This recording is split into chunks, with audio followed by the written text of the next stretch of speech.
तीन नुआ कृषि आईन प्रत्याहार एने प्रधानमंत्री नरेंद्र मोदी आज बड़ घोषणा करिसेंती। आंदोलनरत कृषकों को घर को जीवाको कहिसेंती प्रधानमंत्री। चलित संसद अधिवेशन रे आईन प्रत्याहार नै सांविधानिक प्रक्रिया शेष कराजिबो। मोदी कहिसेंती कृषि रे सुधार आनिबा पई सरकार तीनोटी नुआ आईन आनिथिले। एहा द्वारा क्षुद्र चाषी को अधिक शक्ति मिलिथांता। नुआ आईन पाई दीर्घ वर्ष धरी कृषक विशेषज्ञ अर्थशास्त्री दाबी हुई आसुथिला। जेतेबेले नुआ आईन आसीथिला संसद रे चर्चा होइथिला। देशर कृषक और कृषक संगठन एहाकु स्वागत मध्य करथिले। हेले नुआ आईन नै गोटे कृषक गोष्ठी विरोध करुथिले। सरकार कृषि आईन रे परिवर्तन करबा पाई प्रस्तुत थिले। मामला सुप्रीम कोर्ट पर्यंत जाइथिला। ଏହା ସତ୍ତ୍ୱେ ସେମାନଙ୍କୁ ବୁଝାଇ ହେଲା ନାହିଁ। ତେଣୁ କୃଷକଙ୍କ ସ୍ୱାର୍ଥ ପାଇଁ ତିନି ନୂଆ କୃଷି ଆଇନକୁ ପ୍ରତ୍ୟାହାର କରାଯାଇଥିବା ମୋଦି ଘୋଷଣା କରିଛନ୍ତି। ତେବେ ପ୍ରଧାନମନ୍ତ୍ରୀ କହିଲେ, ସତ୍ୟ ଓ ଅନାବିଳ ହୃଦୟରେ ମୁଁ ଭାରତବାସୀଙ୍କୁ କ୍ଷମା ମାଗୁଛି। କୃଷକମାନଙ୍କୁ ବୁଝାଇବାରେ ଆମେ ଅସମର୍ଥ ହୋଇଛୁ। ତିନି କୃଷି ଆଇନ ଉଚ୍ଛେଦ କରିବା ଲାଗି ମୁଁ ଘୋଷଣା କରୁଛି। ଏ ସଂକ୍ରାନ୍ତ ସମସ୍ତ ଔପଚାରିକତା ଚଳିତ ମାସ ଅଧିବେଶନରେ ଆମେ ଶେଷ କରିବୁ। ମୁଁ ଯାହା କରିଥିଲି କୃଷକମାନଙ୍କ ପାଇଁ ହିଁ କରିଥିଲି। ଯାହା ମୁଁ କରୁଛି ଦେଶ ପାଇଁ କରୁଛି। ଆପଣମାନଙ୍କ ଆଶୀର୍ବାଦରୁ ମୋର କଠିନ ପରିଶ୍ରମରୁ କୌଣସି ପ୍ରସଙ୍ଗ ବାଦ ଦେଇ ନାହିଁ। आज मु आपनको भरोसा दे कहूची जे मु आहुरी कठोर परिश्रम करुची। फलतः आपनकर स्वप्न एवं देशर स्वप्न साकार होई परिबो बोली मोदी कहछथि। मेरे प्यारे देशवासियों, नमस्कार। आज देव दीपावली का पावन पर्व है। आज गुरु नानक देव जी का भी पवित्र प्रकाश पर्व है।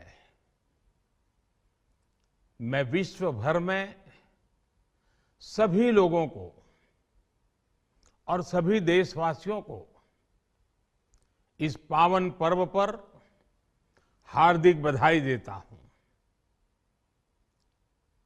ये भी बहुत सुखद है कि 1.5 साल के अंतराल के बाद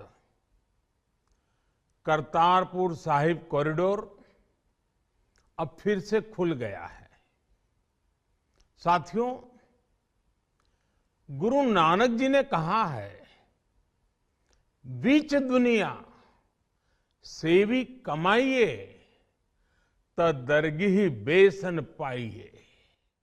यानी संसार में सेवा का मार्ग अपनाने से ही जीवन सफल होता है। हमारी सरकार इसी सेवा भावना के साथ देशवासियों का जीवन आसान बनाने में जुटी है। न जाने कितनी पीढ़ियां जिन सपनों को सच होते देखना चाहती थी, भारत आज उन सपनों को पूरा करने का भरपूर प्रयास कर रहा है।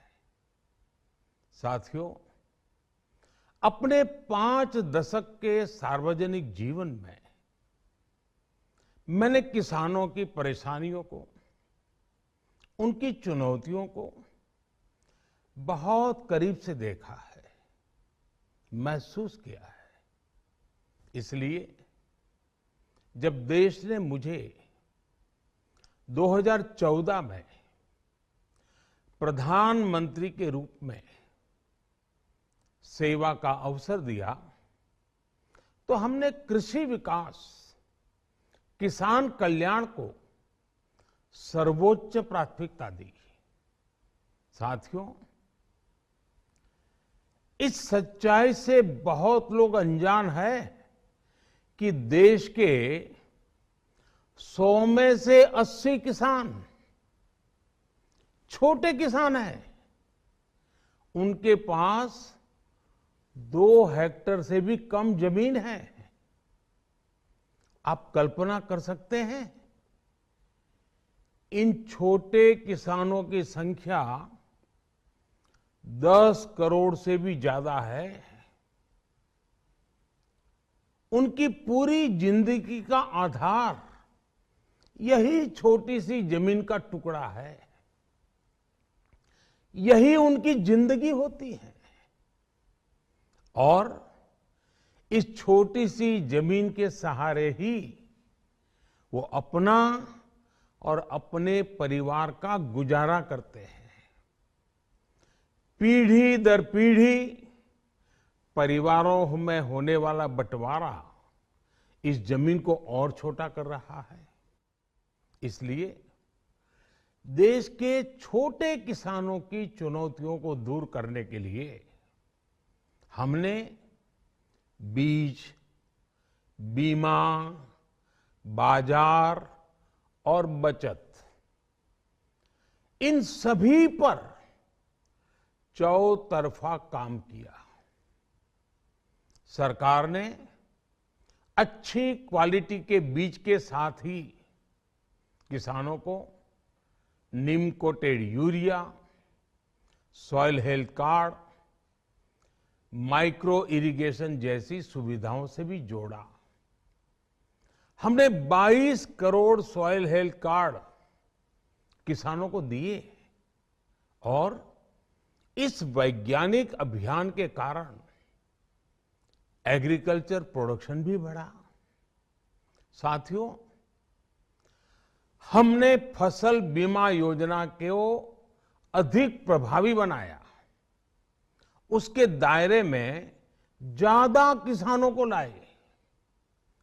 आपदा के समय ज्यादा से ज्यादा किसानों को आसानी से मुआवजा मिल सके, इसके लिए भी पुराने नियम बदले।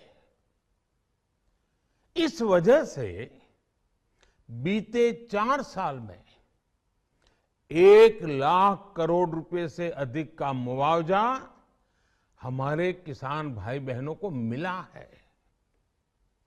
हम छोटे किसानों और खेत में काम करने वाले श्रमिकों तक बीमा और पेंशन की सुविधाओं को भी ले आए। छोटे किसानों की जरूरतों को पूरा करने के लिए सीधे उनके बैंक खातों में 1,62,000 करोड़ रुपए ट्रांसफर किए, सीधे उनके खाते में। साथियों, किसानों को उनकी मेहनत के बदले उपज की सही कीमत मिले, इसके लिए भी अनेक कदम उठाए गए। देश ने अपने रूरल मार्केट इंफ्रास्ट्रक्चर को मजबूत किया। हमने एमएसपी तो बढ़ाई ही, साथ ही साथ रिकॉर्ड सरकारी खरीद केंद्र भी बनाए। हमारी सरकार द्वारा की गई उपज की खरीद ने पिछले कई दशकों के रिकॉर्ड तोड़ दिए हैं। देश की 1000 से ज्यादा मंडियों को ई नाम योजना से जोड़कर हमने किसानों को कहीं पर भी अपनी उपज बेचने का एक प्लेटफॉर्म दिया और इसके साथ ही देश भर की कृषि मंडियों के आधुनिकीकरण पर भी हमने करोड़ों रुपए खर्च किए। साथियों, आज केंद्र सरकार का कृषि बजट पहले के मुकाबले 5 गुना बढ़ गया है। हर वर्ष 1.25 लाख करोड़ रुपए से अधिक कृषि पर खर्च किए जा रहे हैं। 1 लाख करोड़ रुपए के एग्रीकल्चर इंफ्रास्ट्रक्चर फंड के माध्यम से गांव और खेत के नजदीक भंडारण, इसकी व्यवस्था, कृषि उपकरण जैसी अनेक सुविधाओं का विस्तार, ये सारी बातें तेजी से हो रही है। छोटे किसानों की ताकत बढ़ाने के लिए 10,000 एफपीओ किसान उत्पादक संगठन बनाने का अभियान भी जारी है। इस पर भी करीब 7,000 करोड़ रुपए खर्च किए जा रहे हैं। माइक्रो इरिगेशन फंड के आवंटन को भी 2 गुना करके 10,000 करोड़ रुपए कर दिया गया है। हमने क्रॉप लोन भी दोगुना कर दिया तो इस वर्ष 16 लाख करोड़ रुपए हो जाएगा। अब पशुपालकों को मछली पालन से जुड़े हमारे किसानों को भी किसान क्रेडिट कार्ड का लाभ मिलना शुरू हो गया है। यानी हमारी सरकार किसानों के हित में हर संभव कदम उठा रही है, लगातार एक के बाद एक नए कदम उठाती जा रही है। किसानों की आर्थिक स्थिति सुधरे, उनकी सामाजिक स्थिति मजबूत हो, इसके लिए पूरी ईमानदारी से काम कर रही है। साथियों, किसानों की स्थिति को सुधारने की इसी महाअभियान में देश में 3 कृषि कानून लाए गए थे। मकसद ये था कि देश के किसानों को, खासकर छोटे किसानों को और ताकत मिले, उन्हें अपनी उपज की सही कीमत और उपज बेचने के लिए ज्यादा से ज्यादा विकल्प मिले। बरसों से ये मांग देश के किसान, देश के कृषि विशेषज्ञ, देश के कृषि अर्थशास्त्री, देश के किसान संगठन लगातार कर रहे थे। पहले भी कई सरकारों ने इस पर मंथन भी किया था। इस बार भी संसद में चर्चा हुई, मंथन हुआ और ये कानून लाए गए। देश के कोने कोने में कोटि कोटि किसानों ने, अनेक किसान संगठनों ने इसका स्वागत किया, समर्थन किया। मैं आज उन सभी का बहुत बहुत आभारी हूं, धन्यवाद करना चाहता हूं। साथियों, हमारी सरकार किसानों के कल्याण के लिए, खासकर छोटे किसानों के कल्याण के लिए, देश के कृषि जगत के हित में, देश के हित में, गांव गरीब के उज्जवल भविष्य के लिए पूरी सत्यनिष्ठा से, किसानों के प्रति पूर्ण समर्पण भाव से, नेक नियत से ये कानून लेकर आई थी। लेकिन इतनी पवित्र बात, पूर्ण रूप से शुद्ध किसानों के हित की बात, हम अपने प्रयासों के बावजूद कुछ किसानों को समझा नहीं पाए। भले ही किसानों का एक वर्ग ही विरोध कर रहा था, लेकिन फिर भी ये हमारे लिए महत्वपूर्ण था। कृषि अर्थशास्त्रियों ने, वैज्ञानिकों ने, प्रगतिशील किसानों ने भी उन्हें कृषि कानूनों के महत्व को समझाने का भरपूर प्रयास भी किया। हम पूरी विनम्रता से, खुले मन से उन्हें समझाते रहे। अनेक माध्यमों से व्यक्तिगत और सामूहिक बातचीत भी लगातार होती रही। हमने किसानों की बातों को, उनके तर्क को समझने में भी कोई कोर कसर बाकी नहीं छोड़ी। कानून के जिन प्रावधानों पर उन्हें ऐतराज था, सरकार उन्हें बदलने के लिए भी तैयार हो गई। 2 साल तक हमने इन कानूनों को सस्पेंड करने का भी प्रस्ताव दिया। इसी दौरान ये विषय माननीय सर्वोच्च न्यायालय के पास भी चला गया। ये सारी बातें देश के सामने है, इसलिए मैं इनके अधिक विस्तार में नहीं जाऊंगा। साथियों, मैं आज देशवासियों से क्षमा मांगते हुए सच्चे मन से और पवित्र हृदय से कहना चाहता हूं कि शायद हमारी तपस्या में ही कोई कमी रही होगी, जिसके कारण दिए के प्रकाश जैसा सत्य कुछ किसान भाइयों को हम समझा नहीं पाए। आज गुरु नानक देव जी का पवित्र प्रकाश पर्व है। ये समय किसी को भी दोष देने का नहीं है। आज मैं आपको, पूरे देश को ये बताने आया हूं कि हमने 3 कृषि कानूनों को वापस लेने का, रिपील करने का निर्णय लिया है।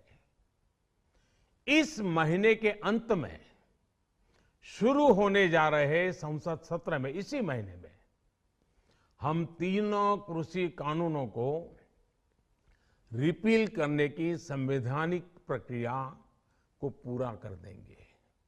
साथियों, मैं आज अपने सभी आंदोलनरत किसान साथियों से आग्रह कर रहा हूं, आज गुरु पर्व का पवित्र दिन है। अब आप अपने अपने घर लौटे, अपने खेत में लौटे, अपने परिवार के बीच लौटे। आइए एक नई शुरुआत करते हैं, नए सिरे से आगे बढ़ते हैं। साथियों, आज ही सरकार ने कृषि क्षेत्र से जुड़ा एक और अहम फैसला लिया है। जीरो बजट खेती यानी प्राकृतिक खेती को बढ़ावा देने के लिए, देश की बदलती आवश्यकताओं को ध्यान में रखकर क्रॉप पैटर्न को वैज्ञानिक तरीके से बदलने के लिए एमएसपी को और अधिक प्रभावी और पारदर्शी बनाने के लिए, ऐसे सभी विषयों पर भविष्य को ध्यान में रखते हुए निर्णय लेने के लिए एक कमेटी का गठन किया जाएगा। इस कमेटी में केंद्र सरकार, राज्य सरकारों के प्रतिनिधि होंगे, किसान होंगे, कृषि वैज्ञानिक होंगे, कृषि अर्थशास्त्री होंगे। साथियों, हमारी सरकार किसानों के हित में काम करती रही है और आगे भी करती रहेगी। मैं गुरु गोविंद सिंह जी की भावना में अपनी बात समाप्त करूंगा। देहि शिवावर मोहे इहे, शुभ कर्मन ते कबहू न टरो। हे देवी, मुझे ये वर दीजिए कि मैं शुभ कर्म करने से कभी पीछे ना हटूं। जो किया किसानों के लिए किया, जो कर रहा हूं देश के लिए कर रहा हूं। आप सभी के आशीर्वाद से मैंने मेहनत में पहले भी कोई कमी नहीं की थी। आज मैं आपको विश्वास दिलाता हूं कि अब और ज्यादा मेहनत करूंगा ताकि आपके सपने साकार हो सके, देश के सपने साकार हो सके। आपका बहुत बहुत धन्यवाद। नमस्कार।